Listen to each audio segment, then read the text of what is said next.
I just came back from a walk, and you know, it is summer and there are all of these ditch flowers growing, and some of those I know you can dye with and I never have, so I was kind of curious to try them out. Primarily I was thinking Black-Eyed Susans, Queen Anne's Lace and Yarrow. I've done Yarrow before, have had very different results depending from year to year. So we'll see if we get to the other ones, but first up I thought Black-Eyed Susan.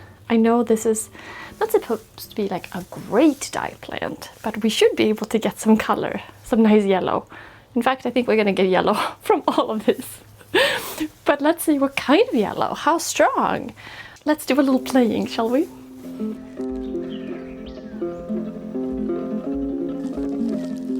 Black-Eyed Susan, a native North American wildflower, contains flavonoids that produce clear yellow and golden dye colors, particularly when used with an alum mordant. I hadn't even planned to do any dyeing today. I kind of have an off day, and then I was like, I saw them and I was like, well, maybe I should. Why not? I mean, I have other stuff to do, like computer work, but I can kind of do both at the same time, right? That's what I love about this sort of things. You can do things like in the background. Oh, this, I picked Yarrow the other day, but I wasn't gonna use it for dyeing, but there is more. There's more out there. Okay, I'm gonna go get some water, then we'll get going.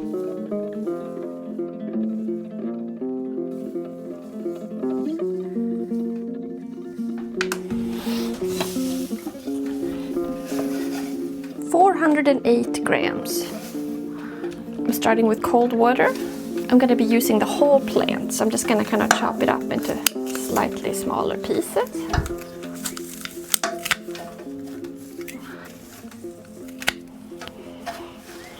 Very like peppery smell, not an unpleasant smell, but just kind of distinctive. I would imagine these are pretty delicate, so I'm just gonna let this kind of slowly come to a, you know, right under a simmer for maybe 30-45 minutes, something like that. I could maybe use a little more water. Good thing I have some prepared fabric here. This is my stack of mordanted, so tannins and alum prepared fabric. And most of these are at about a 1 yard measurement. So I will probably cut this like in half or a quarter. If we have 400 grams of plant material, let's maybe go with around 200 grams of fabric. I mean, oftentimes you do maybe equal weight fabric to plant material, but if I'm really trying to test it out here, and it's always good to have more plant material than fabric. So that's only 92. Wonderful. So this is about 100 grams of fabric. We will cut it in two so that we can do both and then do one like with an iron add-on. And if we happen to feel like, wow, there's more pigment in here, you know, we can use more. We can prepare our fabric here by soaking it.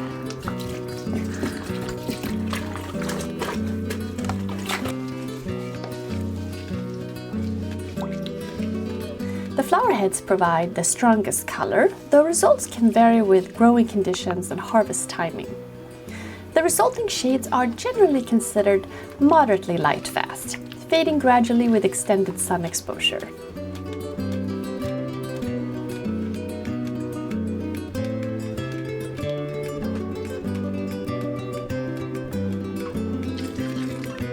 I'm thinking this is probably pretty good now. It's been what? I don't know, 45 minutes, something like that, and we're getting some good color here. So maybe we should exchange the flowers for some fabric and see what we get.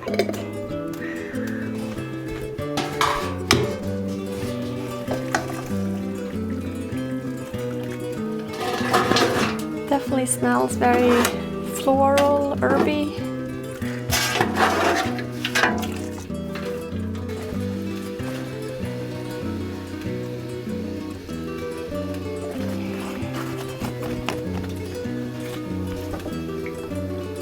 Oh, I can see it's taking on a little bit of yellow right away in here. Oh, it's just like it took immediately. Look at that. Oh my god. That's much more than I was expecting right away. Look at the brightness.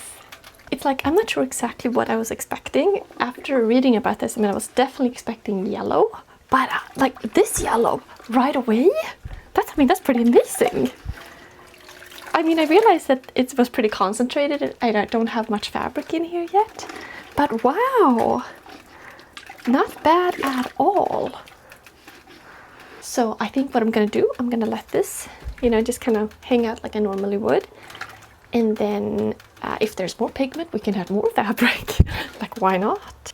You know, the funny thing is, like, after you have done goldenrod, if you've tried goldenrod, you've become a bit jaded because goldenrod is so amazing and so absolutely yellow. But like right now, I'm looking at this and I'm like, wow, this is pretty damn yellow. This is very yellow.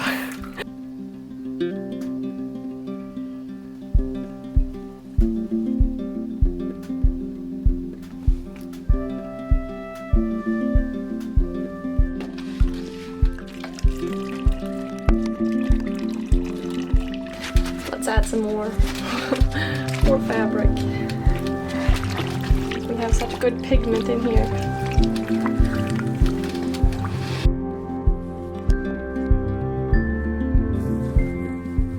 Yarrow is a hardy perennial herb that has been valued for centuries in both herbal medicine and natural dyeing.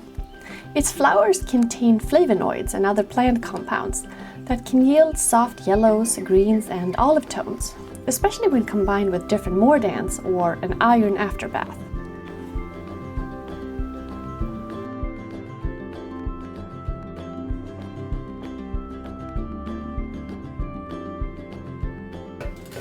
Good morning. I left the fabric in the dye pot overnight. I just turned it back on again.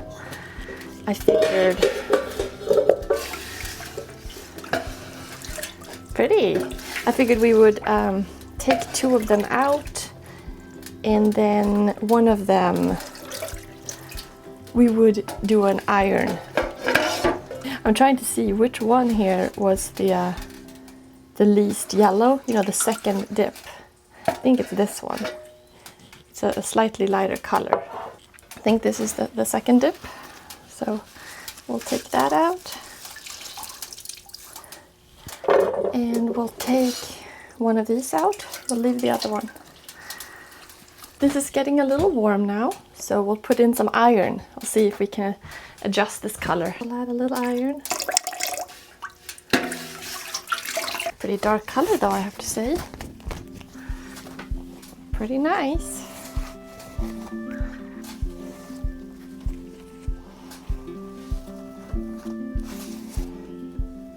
So last night I went out picking yarrow.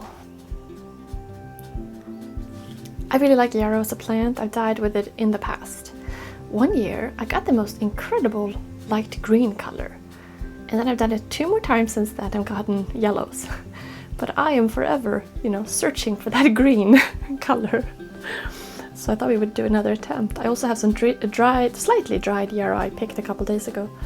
So I figured we'll add this and we'll see what we'll get. We'll do about similar ratios as last time.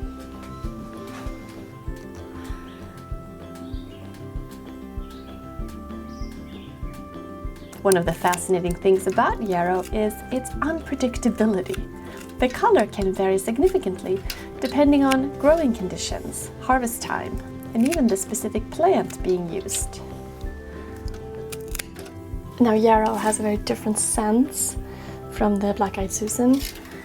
This, I mean, you might be familiar with yarrow. It has like a very medicinal kind of peppery smell. It's like more is more, right? I should add some of the dry stuff too. I can always pick more yarrow. It's in season right now anyway, right?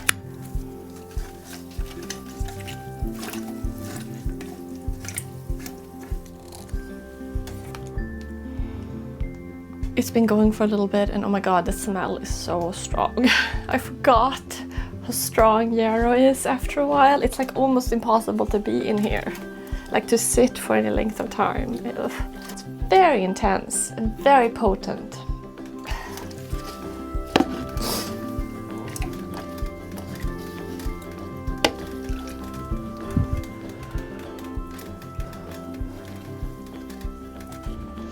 So I went out for a couple of hours and, you know, shut off this, of course, and left the yarrow inside. I figured, you know, let's let it steep for as long as possible. So now I'm gonna remove the plants and put in the fabric. I wasn't really planning to, you know, leave the house, but, you know, something came up. So, I mean, but that's the cool thing about, you know, doing this sort of thing. It doesn't really matter. You can, you know, be in the process of something and then shut off the heat and just let it, you know, steep even longer. It's not gonna hurt it at all. If anything, it's just gonna, you know, make it even better.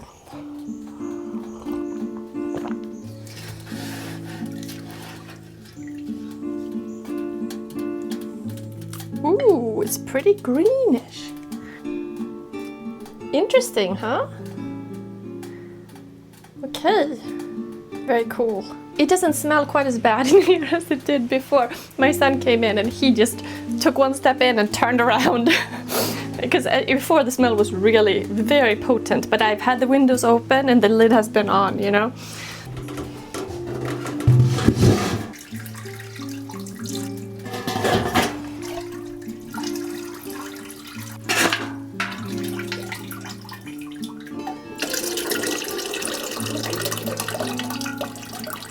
In terms of fabric, I'm gonna do the same as before. So we'll do 2 pieces now, and then we can always add 1 more piece later.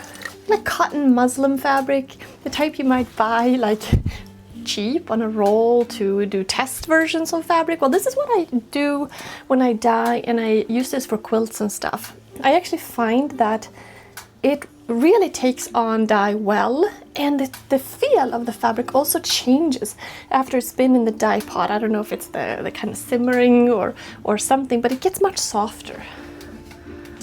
And the fabric has, of course, been properly soaked in water, so it is fully hydrated. The water is not completely hot, it is warm. So we'll just bring it up the temperature together. We'll see how long it takes before it takes on any color here.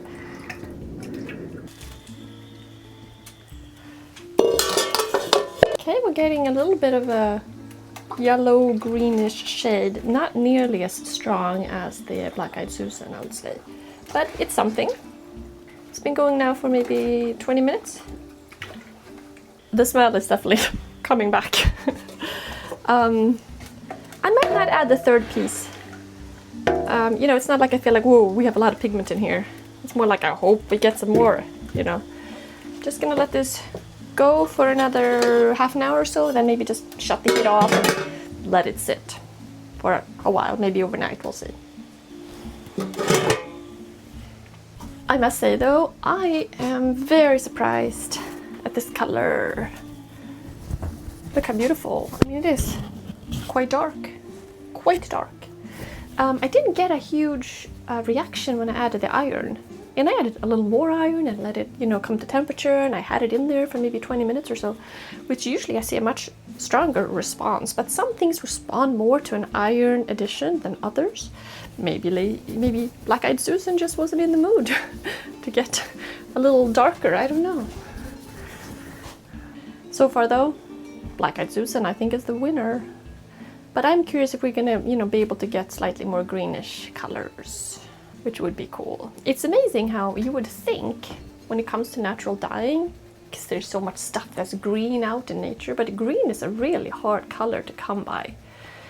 And I mean, you can often get a greenish tone with the addition of iron, like some shifts, but in my experience, if I really want a green, then I need to over dye yellow with indigo to get like a real, you know, very strong greenish color. I remember when I did like juniper needles, got a pretty nice greenish color, but that has faded in my book. Didn't really stick around too long. So there's always the kind of trade-off. I have so far really not come across a plant that I'm like, wow, that's a cool green. Maybe, I'm sure it exists out there, but hard to come by. Most things do turn out a little yellow, which is why it's so exciting when once in a blue moon you get something, you know, more in the purple, reddish, avocado pits. Madder, which I still haven't, you know, dyed with. I have madder root sitting on my shelf. I've been kind of, you know, waiting for it. I've been thinking like, oh, I'm gonna get to that once I don't have all the stuff in nature that I can dye with. I have been trying to grow madder for years. Every year I look at the roots and I, you know, put it back in the dirt because I was like, that's not very much or not at all. I kind of had enough of this now, so I just brought this out of the pot. So we have kind of a cool greenish, it's slightly green, isn't it? Yellow greenish color. And I just added some iron to the one remaining piece in here.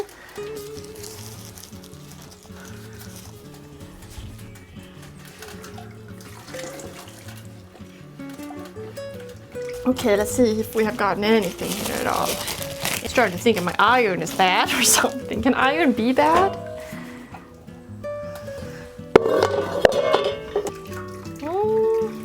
Yeah, I guess it's probably a little bit darker. It's slightly darker, I think. I guess you can see pretty clearly that this is definitely a bit, you know, more irony than this. Okay, we got some cool shades.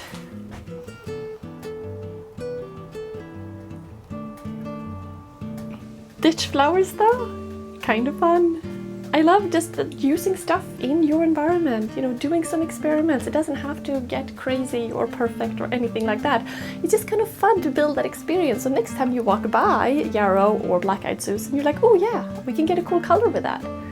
You know, I love that. It kind of gets you more in contact with the plants, gives you a greater appreciation for them. So I think that's pretty cool. Okay, so let's kind of see what we've got here.